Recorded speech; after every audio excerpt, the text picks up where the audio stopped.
dear children. So here let us start with the next poem, that is Where the Mind is Without Fear. Okay, and it is written by Rabindranath Tagore. So now here, as the title goes, I think so you have got an idea that what this poem is all about. Okay, where the mind is without fear. So that means our mind should be without fear. We should be honest. Then only we can be bold. We can be confident. Okay. So if we are honest, then only we can have such feelings. So here in this poem, let us see how Sri Rabindranath Tagore, how he beautifully he says that what should be in the mind of an Indian. He is praying to God. In this poem, we see that he is praying to God and he is asking God to make his countrymen with the mind which is without fear. Okay. Now this fear is not there in our mind only when we are honest. If we are not honest, if we are not truthful, then you will see our mind will be full of fear. Okay. So the first step that the Indian should have is that we should take the step of being honest first of all. Okay. So now let us go through this poem. So where the mind is without fear. Rabindranath Tagore prays for a world without fear. So he is praying to God to have a world without fear. So that means the whole world should be without fear. One held together by freedom. So we should all have the freedom. That is what God has given us, the freedom of being a human being. When he has given us the right to be a human being, so that means what? We should have the humane feeling within us. Okay. Now humane. So what is the difference between human and humane? So this is a quality. This is a humane quality. It's a quality. It's an adjective. Whereas human is a noun. Okay. And this is an adjective. So this humane quality is always there within the human beings only. So human beings only have that pity, sympathy, compassionate feeling within them. And you will see these feelings are not there within the animals. Okay. So only we call them as animals. Animals, they behave like animals. We say like that. Why? Because they do not have this feeling within them. So this quality is only there within the human beings. Okay. So here the poet is praying to God to have this humane feeling within every human being, and let us all be free from all the bad habits, the bad feelings within us, and let us be good human beings, the pure hearted. We should be pure hearted. Okay, so now here Rabindranath Tagore prays for a world without fear, one held together by freedom. So we all are united by what? By freedom. Originally written in Bangla, yes, this poem was originally in Bangla, which has been translated by Rabindranath Tagore himself. He was a master in English, Bengali, so he could write all these. He translated many of the Bengali in his initial language that he has written poems, songs. So these are normally in Bengali. That he has translated to English. Okay. So here, where the mind is without fear and the head is held high, where knowledge is free. So he is saying that when we do not have fear in our mind, okay, when we do not have any fear in our mind, so that time we hold our head high, we are confident. When we are truthful, we are confident. Okay, if we are speaking lies, you will see that confidence is not there within you. So if you are truthful, you are confident of yourself. So this is actually a poem written in the pre-independent India. Okay, means before 1947, before India became free, and India was actually held captive by Britishers, as you know, you have studied in history. So the Britishers were making Indians to work like laborers, and they were not giving the Indians their own right, their own country. And in their own country only the Britishers had come, and they were ruling the Indians. So this is what Rabindranath Tagore did not like. So he was urging his people, he was motivating his Indians that yes, come on, be strong. If you are truthful, then if you are loyal to your country, you can do anything. You will be strong. So this way he was motivating the Indians. So where the mind is without fear and the head is held high, where knowledge is free. So knowledge is for everyone. God has not specified that only the upper caste will get the knowledge. This was the wrong belief that the Indians were having, that only the upper caste will have the knowledge. Only the Brahmins will be given the facility to go to schools to be educated. So these all were the wrong habits, the wrong rituals that the Indians were following.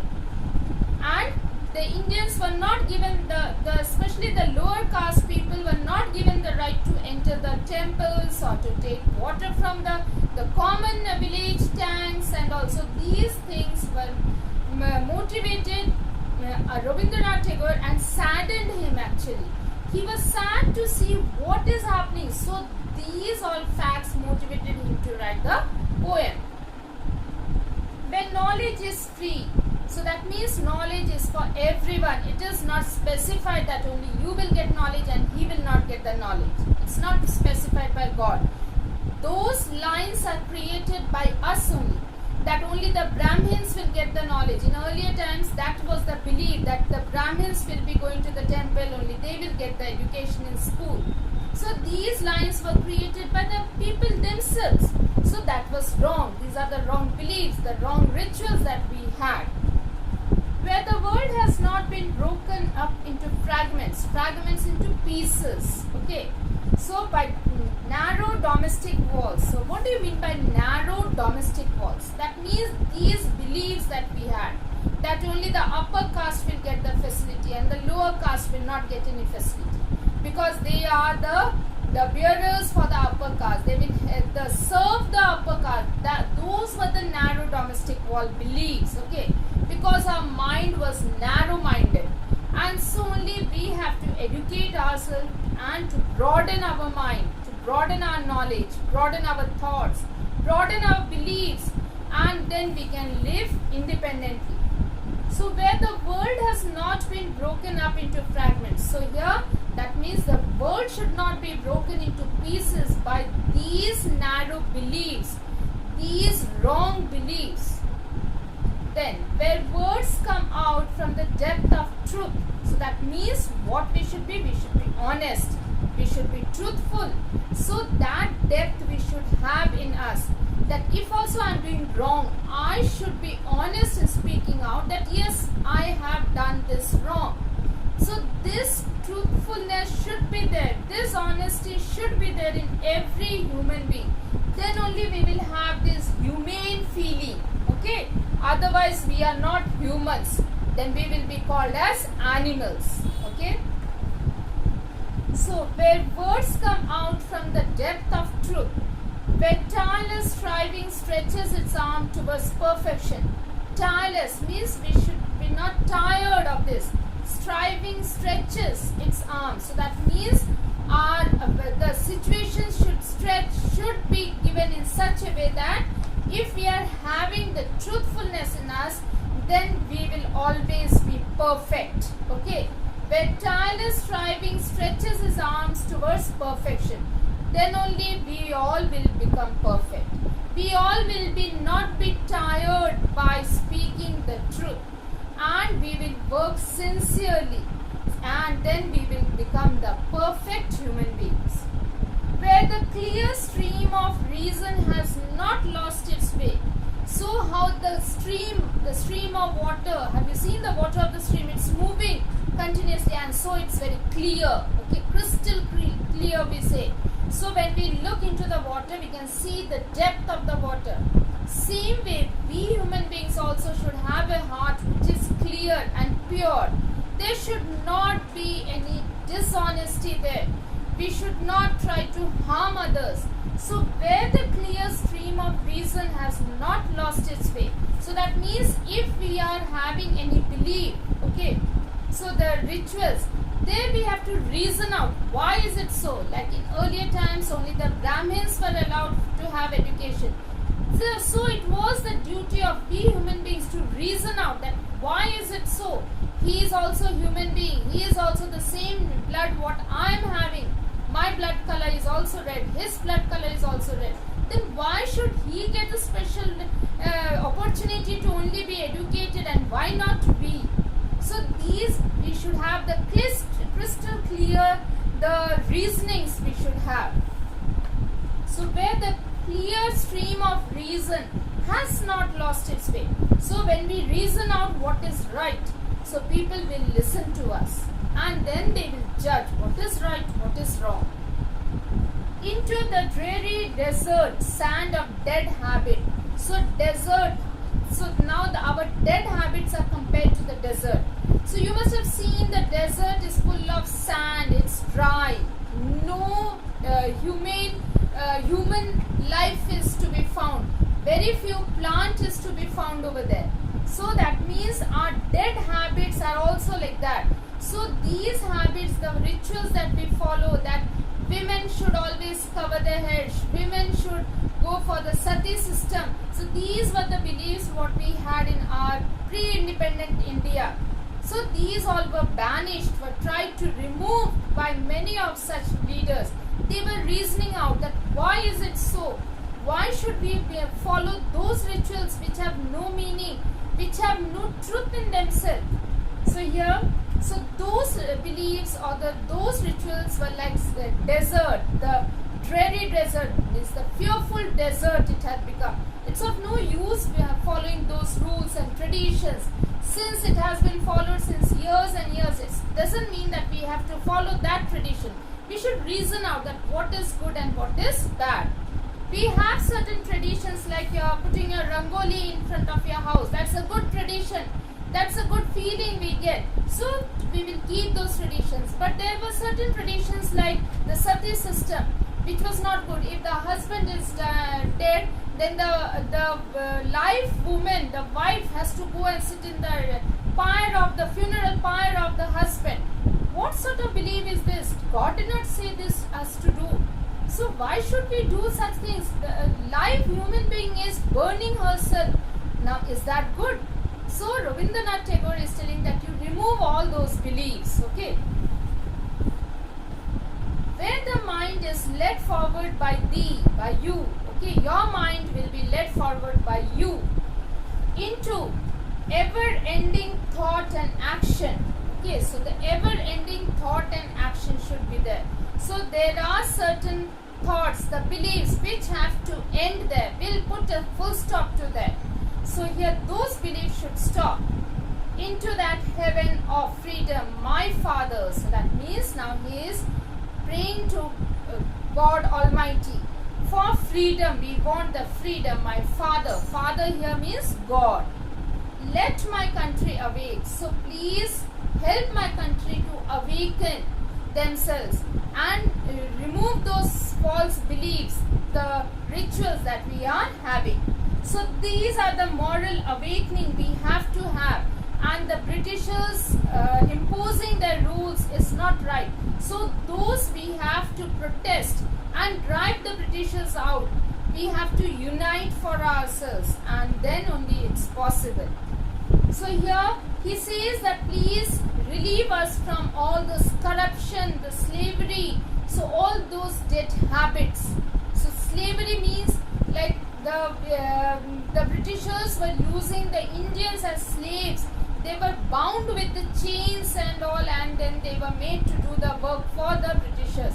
So those rituals and all beliefs should be stopped. These dead habits should be removed. Only it is possible if we protest together. If we are truthful, we all together we unite and protest such things. And we should be open-minded. Okay, we should be industrious, means hard-working, and we should be very honest. So these only will lead us to the path of progress and prosperity. When we are honest, we are hardworking, we are truthful, then only we can progress ahead. So this is a prayer by Rabindranath Tagore to God, and your father means God. So here he is asking Father, and this situation is in the pre-independent India. Okay, so here pre-independent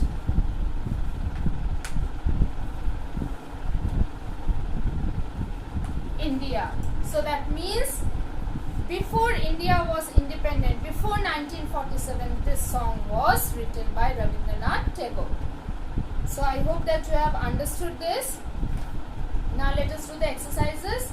We can hold our head high when there is no fear within us. That is option D. When the poet says knowledge is free, he means that the knowledge is available to us. That also you can write is not imprisoned. Okay, free here actually means here not imprisoned. Okay, C that is. This poem was written before independence. Okay, pre-independence. The poem shows us that the poet loves his country. D option. The poet has addressed the poem to God. That is D option. The correct meaning of the phrase dead habit is meaningless tradition. So those traditions which have no use, meaningless tradition. That is option C. Okay. So here we see there are the sounds, the repetition is there of certain sounds which is there in this poem. Okay. So that is here alliteration. So now here we have some alliterations like here head is held high. Okay. Head, H, held, H again high, H. Okay. So these are the alliteration, that is the repetition of the same alphabet again. So here repetition of letters or sounds at the beginning of adjacent or closely connected words. So in literature, alliteration is the repetition of identical initial consonant sound is successive or closely associated with the syllables. Okay, so that means there is alliteration. This is your alliteration is used in the poem. Okay, so that here we have head, held, high. So consonant sound here, right? So these are the consonant sound which we are getting. So I hope children you have understood the poem. Please read the poem and learn the poem as well, because this is a very important poem for we Indians. Okay. So thank you and have a wonderful day.